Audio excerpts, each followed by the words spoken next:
In your Iowa news, House lawmakers are advancing the governor's proposal to merge Iowa's mental health and substance abuse services. State House reporter Skylar Talal dives into why it's needed and when Iowans could be impacted. Iowans deserve access to behavioral health services where they live and when they need them.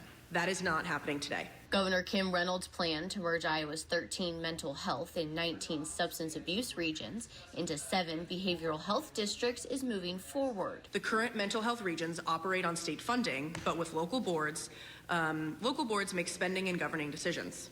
Services are not consistent across the state, lending to service gaps and provider access issues. The bill would also shift disability services to the Health and Human Services Division of Aging and Disability.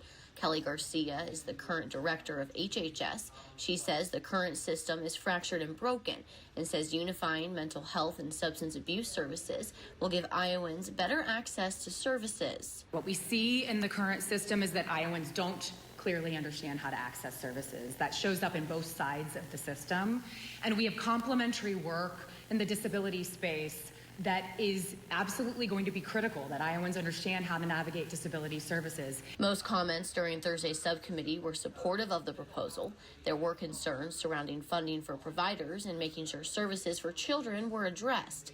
The bill also gets rid of core services that mental health providers must offer, and instead those services would be listed in contracts between whatever agency ends up running the new program and HHS. I am concerned with the removal of the core services from the Iowa Code. I understand the intent is to build them into the contracts with the AOSOs.